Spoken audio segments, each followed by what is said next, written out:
이제는 기술을 통해서 자연을 갖고 오는 쪽으로 점점 가고 있다고 봐야 돼요. 그게 더 가치 있는 공간을 만드는 가장 좋은 방법이고, 그러한 목적에 의해서 이런 형태들이 다 나왔다고 볼 수 있어요. 그런 면에서 이 테크노돔은 형태는 기능을 따른다는 명제에 되게 충실하다, 이렇게 볼 수 있을 것 같습니다.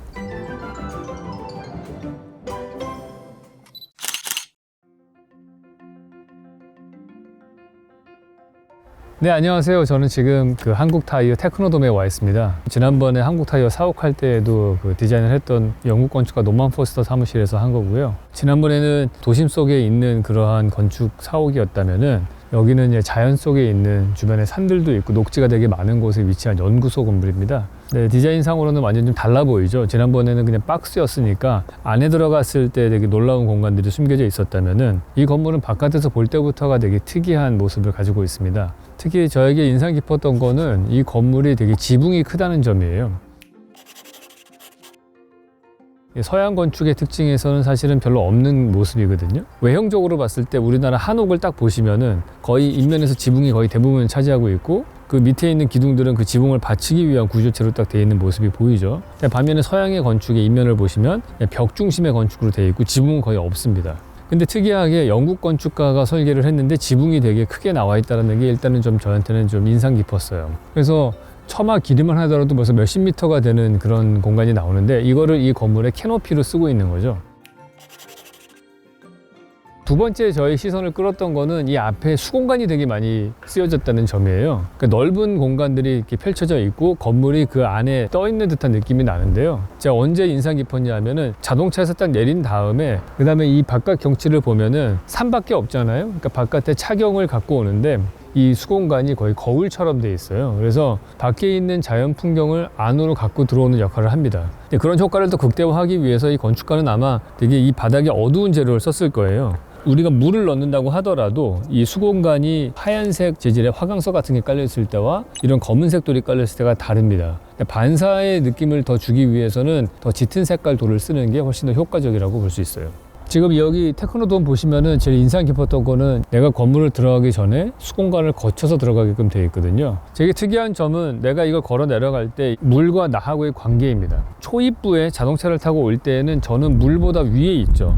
그래서 주변의 경치들을 쭉 봅니다. 근데 내가 차를 타고 내려가면 갈수록 제가 물보다 밑으로 내려가게 되는 거고요. 어느 시점에 이르면은 내 시선이 물하고 같은 높이가 되게 되고, 그리고 더 내려가면은 이제 물을 뚫고 들어가는 그런 현상이 생기는 거죠. 중요한 공간, 구분된 공간으로 들어갈 때에는 항상 물을 많이 써왔습니다.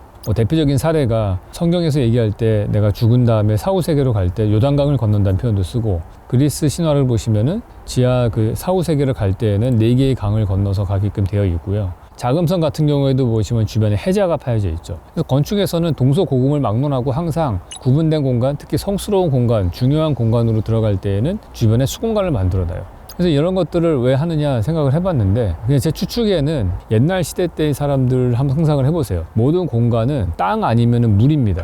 그 당시에는 국경도 없고 울타리도 없었기 때문에 땅으로 된 공간은 다 걸어다니면서 갈 수가 있는데, 언제 딱 못 건너가게 구분이 되느냐, 바다가 막고 있거나 강이 막고 있거나 하는 경우죠. 거기서 공간이 스탑되고 그 다음 공간은 되게 구분된 공간으로 되겠죠. 그래서 경계를 만든다고 할 때 인류 최초의 경계의 개념은 물에 의해서 만들어졌을 거라고 봐요.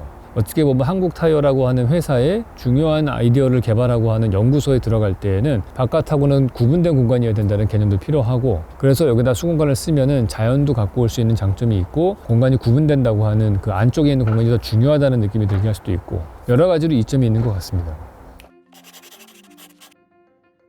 네, 저희가 이제 테크노돔 내부로 들어왔습니다. 지금 보시는 것 같은 이런 에이트리움 스페이스가 하나 펼쳐지는데요. 지금 진입부부터 시작해서 여기 보면은 딱 축선이 딱 보이죠. 뒷문으로 가서 여기서 더 가면은 이 테크노돔 뒤쪽으로는 기숙사 건물이 놓여져 있습니다. 그러니까 진입부, 연구소 건물, 기숙사, 이게 하나의 축선으로 되어 있고, 그게 좌우 대칭 구조를 가지고 있어요. 자연에 있는 모든 생명체들을 보면 좌우 대칭으로 되어 있죠. 사람의 얼굴을 보더라도 좌우 대칭으로 되어 있고, 모든 동물들 인체도 다 좌우 대칭으로 되어 있습니다. 모든 생명체의 특징 중에 하나고요. 그게 친숙한 거죠. 어린아이들이 자기가 태어나서 밥을 얻어 먹으려면은 사람 얼굴을 찾아야 되잖아요. 근데 그런 것들부터 시작이 되는 거죠. 그래서 친숙한 공간이 좌우 좌우 대칭 공간이에요. 그리고 신뢰감을 주는 안정적인 공간이기도 하고, 근데 너무 좌우 대칭으로만 돼 있으면 되게 경직될 수 있지 않습니까? 그래서 건축가는 여기서 그거를 깨트리는 걸로 몇 가지 요소를 씁니다. 그 중에 첫 번째가 에스컬레이터입니다. 에스컬레이터는 계속 역동적으로 움직이게 만들어놨고, 그거를 피하면서 원통형으로 되어 있는 그런 투명 엘리베이터를 배치를 했어요. 만약에 그것들이 없었다면은 모든 것들이 좌우 대칭으로 돼서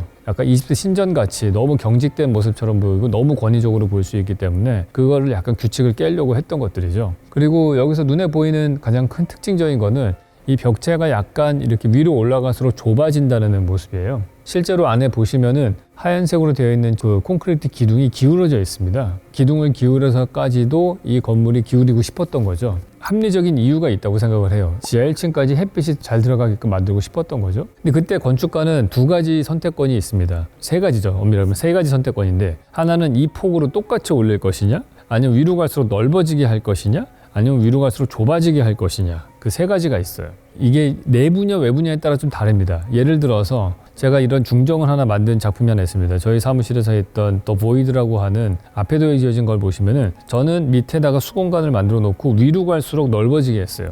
왜냐하면은 얘가 똑바로 올라가게 되면은 아래까지 햇빛이 안 들어옵니다. 그 문제를 해결하기 위해서 위로 갈수록 점점 넓게 만들어서 하늘이 많이 보이게 한 거죠. 제가 그 선택을 한 이유는 그게 외부 공간이기 때문에 그래요. 외부 공간은 이렇게 햇빛이 들어와도 더운 공기는 위로 올라가잖아요. 그래서 큰 문제가 안 됩니다. 근데 만약에 이런 큰 에이트리움 스페이스를 그렇게 위로 갈수록 넓게 만들면 무슨 문제가 생기냐 하면은 위에 유리창을 덮는 그 트러스도 엄청나게 만들기도 어렵거니와, 그걸 만든다고 하더라도 그 많은 햇빛이 들어오게 되면은 온실 효과 때문에 이 안에가 엄청 뜨겁습니다. 이 에어컨을 돌리는데 너무나 많은 부하가 걸리게 돼요. 에너지는 절약을 하면서도 더 햇빛은 더 잘 들어오게 하는 방법이 없을까? 위로 좁게 만들어서 창문을 좁게 만들고 햇빛은 충분히 들어오게 하고, 대신에 내부의 모든 인테리어는 다 백색으로 되어 있습니다. 그러다 보니까 이것들이 빛을 반사시켜서 앰비언트 라이트가 전반적인 광량이 풍족하게 하고 직사광선이 들어와서 뜨겁게 하지는 않으면서, 그러면서 밝은 느낌이 나는 공간을 만드는 거죠. 그래서 기울어진 기둥을 만들었다, 이렇게 볼 수 있을 것 같습니다.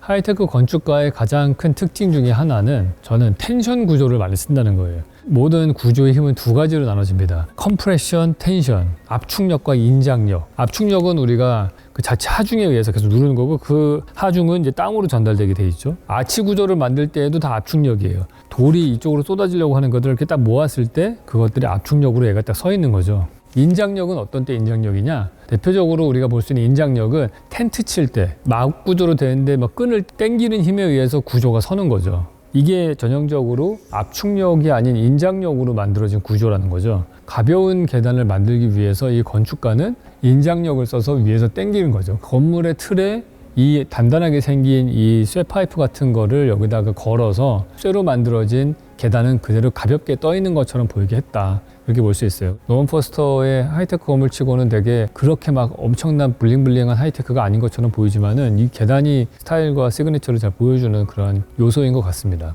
네, 저는 이 에스컬레이터도 되게 인상 깊었던 거가, 이 노먼 포스터라는 건축가가 아무래도 하이테크 건축가다 보니까 구조에 대한 이해가 어떤 건축가보다도 좀 뛰어납니다. 그거를 보여주는 단적인 예가, 제가 좋아하는 노먼 포스터 작품 중에 그 스탠스테드 에어포트라고 있습니다. 하나하나의 포스트가 서 있는 어떤 지붕들이 있는데요. 중간에가 떨어져 있고 거기에 지붕만 덮은 게 있어요. 그게 결국에는 하나의 아치 구조를 만든 거거든요. 그래서 중간에 기둥 하나를 더 빼낼 수 있게끔 구조가 설계가 돼 있는 겁니다. 근데 여기도 보면은 아까 말씀드린 것처럼 양쪽의 기둥들이 기울어지게 돼 있거든요. 전반적으로는 하나의 큰 아치 구조를 만들려고 하지 않았나 하는 생각이 들어요. 그리고 보통 이런 에스컬레이터 같은 것들, 그냥 평범한 쇼핑몰에 지어진 것들을 가서 보시면은 기둥이 되게 많거든요. 근데 여기는 기둥들이 이 아이트리움에서 봤을 때는 하나도 안 보입니다. 사무공간 안쪽으로 다 숨어져 있어요. 전반적으로 여러 가지 얽혀 있는 그런 아치 구조를 만들었기 때문에 여기 안쪽에 있는 기둥을 몇 개는 더 빼낼 수 있었을 것 같다, 그런 생각이 들어요. 대체적으로 보면은 모든 모서리 부분들이 다 복면으로 돌아가는 걸 볼 수가 있어요. 근데 그렇게 한 이유가 결국에는 이 시옷자 모양으로 되어 있는 이게 가장 중요한 규칙이고 나머지는 오브제일 뿐이다, 이렇게 얘기하는 거겠죠. 근데 그 중에서도 독특한 게 엘리베이터입니다. 엘리베이터는 대체적으로 일반적인 건물들은 다 건물 내부에 들어가 있죠. 그리고 엘리베이터 주변은 다 콘크리트 벽으로 되어 있습니다. 구조적으로 사용하기 위해서 그런 거예요. 근데 여기다가 콘크리트로 되어 있는 그런 엘리베이터를 받을 수는 없으니까 투명한 엘리베이터여야 되고 주변에 여러 가지 요소를 봤을 때는 동그래야 되고, 그래서 유리로 만들어진 엘리베이터, 특별한 엘리베이터를 썼어요. 근데 이런 엘리베이터는 사실은 특수 제작을 해야 되는 거기 때문에 전 세계적으로 만드는 데가 몇 군데 없습니다. 제가 알기로는 이 테크노돔 같은 경우에는 독일의 세계에서 가장 유명한 엘리베이터 회사에서 이거를 커스텀해서 만들었는데, 가서 보시면은 하나하나가 다 커스텀으로 만들어졌기 때문에 비쌀 수밖에 없을 것 같아요.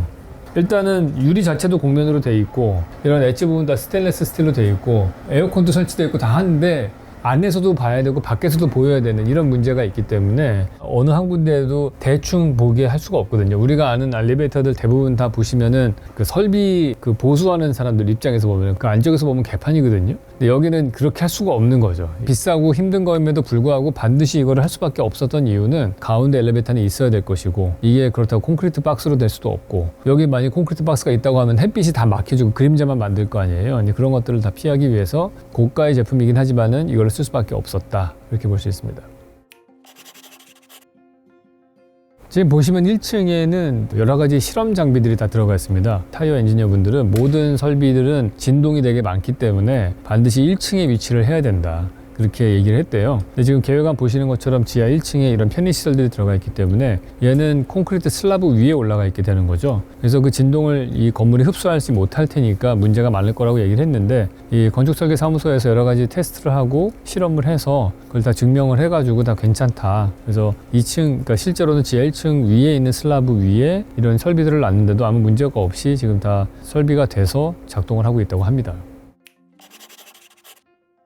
네, 저희가 이제 사무공간에 들어왔습니다. 옛날에 100년 전에 건물 지을 때는 에디슨이 발명한 전구 넣을 수 있는 전기만 있어도 대단한 발명이었겠죠. 요즘은 그거 외에도 뭐 스프링쿨러, 각종 전기 설비 말할 것도 없고, 무엇보다 공조 설비가 많이 들어간다는 거예요. 특히 건물이 커질수록 기계식으로 공조를 합니다. 건물 사이즈가 워낙 커졌기 때문에 안쪽에 통풍이 안 되는 구간들이 많을 수밖에 없죠. 일반적으로는 전기 소방시설들 다 천장에 들어가 있고 공조도 다 위에 있어요. 근데 조금 고급스러운 오피스를 가게 되면 어디서 차이가 나냐 하면은 밑에다가 한 층을 만듭니다. 액세스 플로어라고 해서 이거를 전기 설비도 왔다 갔다 할 수 있고 공조 설비도 들어갈 수 있는 어떤 층을 하나 만들어 줘요. 그래서 지금 플로어 보시면은 이런 구멍 뚫려 있는 것들이 사실은 다 공조를 위한 구멍이라고 보시면 됩니다. 근데 이 실험실이 좀 독특해요. 워크샵 공간이라고 하는 건데 음압 공간이라고 해서 압력이 여기가 더 낮은 거죠. 그래서 여기 있는 공기가 이 문 바깥으로 나가지 않고요. 밖에 복도에 있는 공기만 이 안으로 들어오게끔 여기가 더 압력이 낮은 겁니다. 그럼 그걸 뭘 보고 알 수 있냐 하면은 바닥에 놓여져 있는 이 공조 설비의 개수를 한번 보시면 됩니다.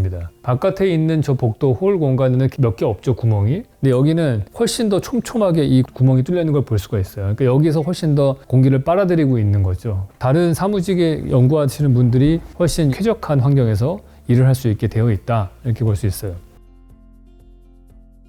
우리가 이 건물 맨 처음에 왔을 때 보면은 거대한 돔처럼 건물이 만들어져 있었죠. 지붕이 되게 컸어요. 그러면 지붕이 경사졌다는 얘기는 내부에서 봤을 때 그 경사진 지붕을 느낄 수 있는 공간감을 느낄 수 있어야 됩니다. 여기는 오피스 천정호를 확 높여가지고 기분 되게 좋은 공간을 만들었어요. 그래서 저쪽으로 중간에 이렇게 찢어가지고 이 사무공간과 사무공간 사이로 햇빛이 더 들어와서 내추럴 라이트와 하늘을 볼 수 있게끔 한 거죠. 이 공간이 자연과 격리되지 않은 느낌이 나게 하기 위해서 노력한 흔적들이 이런 천창에서도 볼 수가 있습니다.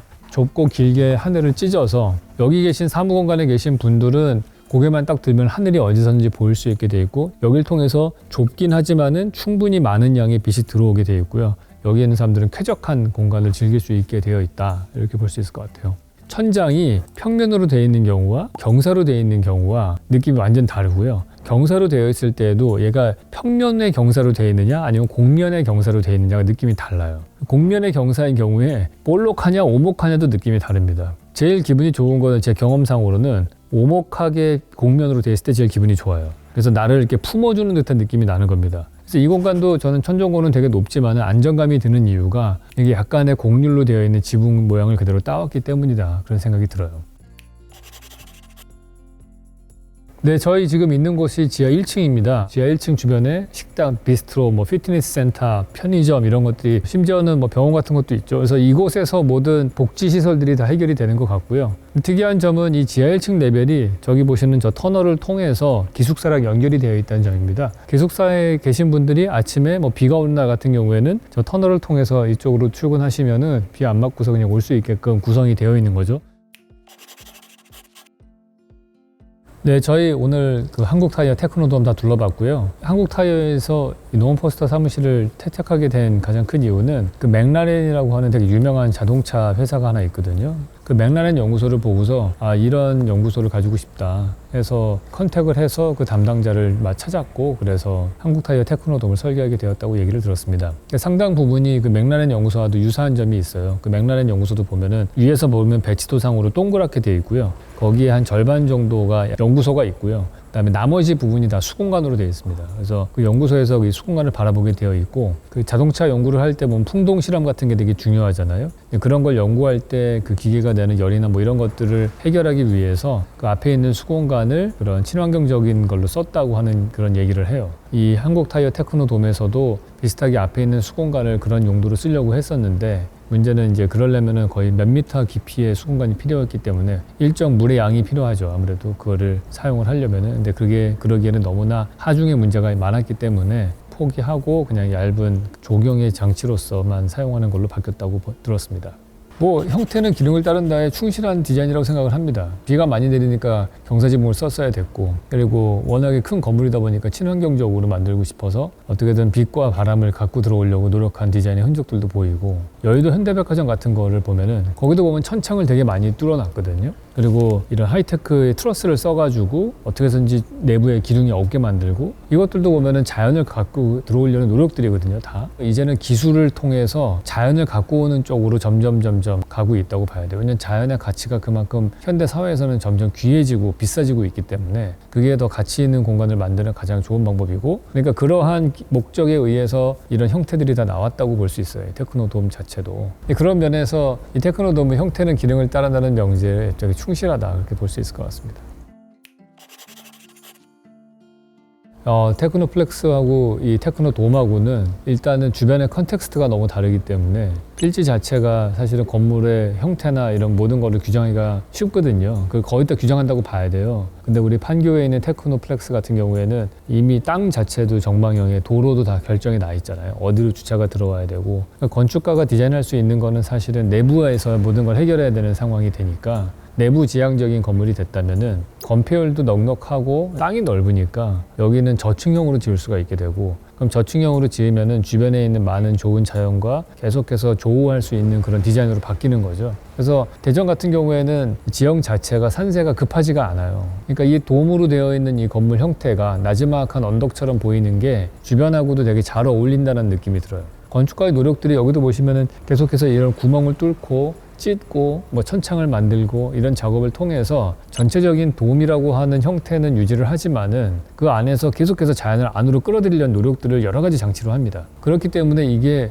서양 건축가가 설계했음에도 불구하고 되게 지극히 동양 건축적으로 보인다, 그런 생각이 들어요. 1층부의 연면적을 얼마나 쓰느냐인 것 같아요. 이게 만약에 상업시설이었다면은 가급적 1층에 더 많은 면적을 쓰고 2층, 3층으로 이렇게 올라가면서 좀 줄어드는 식으로 갔겠죠. 테라스를 더 많이 만든다든지 이런 식으로 했겠지만은, 이게 연구소라는 프로그램 때문에 1층이 많다는 얘기는 그만큼 보안에 취약하다는 얘기잖아요. 그래서 1층 부분은 어떻게 보면 중요한 시설들, 실험시설들만 들어가 있고, 실험실이 들어갔다는 얘기는 사무공간이 아니기 때문에 벽으로 많이 막을 수 있다는 얘기거든요. 1층에 실험실을 둠으로 인해서 상당 부분이 벽으로 막혀 있고, 실제로 사람이 쓰는 공간은 2층, 3층, 4층에 들어가서 투명하게 해도 주변의 자연을 받을 수가 있게 되는 거죠. 그게 연구소이기 때문에 나타난 디자인의 어떤 솔루션이 아닌가 생각을 합니다. 네, 오늘은 우리 한국타이어 테크노돔에 왔습니다. 대전의 좋은 아름다운 산세에 어울리는 초가집 같은 모양의 하이테크 건축물을 봤습니다. 그러면 오늘은 이동을 마치도록 하고요. 다음 시간에 또 뵙도록 하겠습니다.